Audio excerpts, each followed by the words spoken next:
Salut, c'est Mathieu de Ludovox. Nous sommes au Festival international des Jeux de Cannes avec Christian Lemay du Scorpion Masqué. Salut Christian. Bonjour Ludovox et les internets. Donc, le Scorpion Masqué est un des représentants québécois avec Etugame sur ce salon, puisque Etugame est venu pour filmer des trucs et jouer à des jeux intéressants. Et donc toi, tu es venu pour exposer tes jeux, puisque tu es éditeur, mais également auteur du jeu qu'on va montrer ici, qui est La Légende du Wendigo. Alors, La Légende d'un Wendigo est un projet que je porte depuis très longtemps parce que mes projets comme auteur passent toujours après ceux des autres au Scorpion Masqué. Donc celui-là, je pense que je l'ai développé depuis 2012 et puis enfin, c'est en 2017 qu'il voit le jour, un truc comme ça. Et donc, l'idée à la base, c'était d'avoir un jeu à identité secrète, style loup-garou, mais pour les petits. Sauf que le principe d'identité secrète fonctionne plus ou moins bien avec eux. Ils ne sont pas capables de mentir, c'est un peu compliqué, ils se compromettent. Alors, j'ai déplacé l'identité secrète du joueur au matériel qui est sur la table. Alors, il y a un joueur qui joue le méchant, qui joue la créature du Wendigo, je vous l'expliquerai plus tard, et qui va affronter tous les autres joueurs qui sont des scouts. Donc, le Wendigo est une créature tirée des légendes amérindiennes. Un truc vraiment effrayant. La légende originale, c'est une espèce de bête monstrueuse avec un cœur de glace qui dévore tout le monde et qui grossit d'autant qu'il a dévoré chaque fois et peut devenir plus grand que les arbres. Ou dans une autre version, c'est aussi sympathique, il prend possession de ton esprit et là, tu as envie de dévorer tes voisins. Bon, on a édulcoré un peu le truc ici pour le jeu. Et donc, le joueur qui joue le Wendigo va... On continue quand même?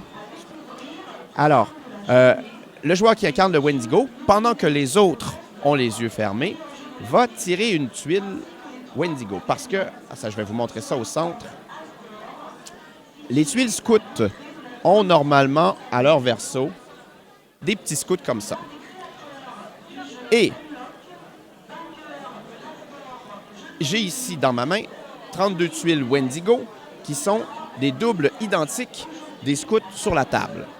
Alors, pendant que vous avez les yeux fermés, je tire au hasard une tuile Wendigo et je retrouve son double sur la table. Allez, Internet, aidez-moi à le retrouver. Je crois qu'il est là-bas. J'espère qu'il est dans le champ. Donc, je retire le scout et je le remplace par son double maléfique. Suivez jusque-là? Une fois que c'est fait, je retourne le sablier, vous ouvrez les yeux, vous avez 40 secondes pour observer la table. Donc, vous essayez de voir... ici, devant moi, j'ai un scout qui est grand parce qu'il y en a des petits. Il a un béret vert, celui-là, il a un chapeau, il a un foulard violet, et ainsi de suite. Donc, on mémorise le plus possible. On observe où sont situés les scouts. Une fois que le temps est écoulé, c'est la nuit. Donc, vous dormez, vous fermez les yeux. Et je prends mon Wendigo maléfique et il s'en va enlever un des scouts. Imaginons qu'il enlève celui-là. Je le retire et le Wendigo, donc, va prendre sa place comme ça. Vous ouvrez les yeux et vous avez encore 40 secondes, cette fois-ci, pour trouver qui est le Wendigo. Donc, forcément, le Wendigo, c'est celui qui s'est déplacé. Et là, vous observez, vous discutez, et tout le groupe ensemble a droit à une tentative. Ah, il me semble que ce personnage-là n'était pas là, on pense que c'est lui. Alors, on retourne, zut alors, c'était pas le Wendigo, c'était les scouts. Deuxième nuit, les scouts referment leurs yeux, et mon Wendigo va aller enlever, dévorer un autre scout, comme ça ici, prendre sa place. Et on recommence le processus. Pour gagner, les scouts doivent être capables de repérer le Wendigo en 5 tentatives au moins. Ça a l'air balèze comme ça, mais le taux de succès est assez élevé avec des adultes. Pour les enfants, c'est un défi quand même assez relevé. Voilà. Alors, du coup, c'est un jeu pour les enfants. Tu as beaucoup de party games, mais tu as aussi donc une gamme de jeux enfants qui a commencé avec la chasse aux monstres dont on a parlé un petit peu l'an dernier. Donc, vous pouvez aller sur Ludovox et voir les interviews. N'hésitez pas. Donc, Wendigo, c'est le deuxième, et on va parler d'un troisième, d'un proto qui est là, qui est juste devant nous, qui est monstrueux. Oui, donc, en fait, j'aimerais préciser, l'an dernier, dans l'entrevue qu'on avait fait, on commençait à construire l'identité visuelle de la gamme. Donc, peut-être à la caméra, ici, on va voir la nouvelle Chasse aux monstres qui est sortie. Donc, c'est un jeu qui est à sa 3e édition. Ça fait quand même 8 ans qu'il est sur le marché. Et avec l'illustrateur Nikao, on a vraiment posé les bases de ce qu'allait devenir visuellement la gamme. Donc, on a toujours maintenant le même illustrateur qui travaille en 3D. Et puis là, on a la boîte de La légende du Wendigo qui sort au printemps.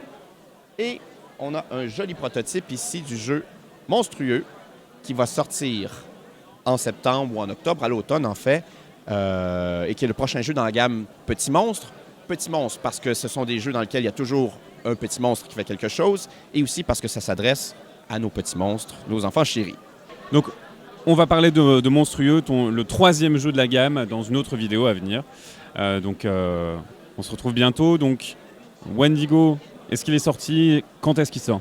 Alors, Wendigo sort en avril en boutique en Europe. Est-ce qu'il est déjà sorti au Québec? Il sort au Québec, c'est un secret, on ne veut pas faire de jaloux, mais il sort au Québec ces jours-ci. Merci beaucoup Christian pour cette entrevue et cette explication de la légende du Wendigo. Et à bientôt sur Ludovox. Ciao!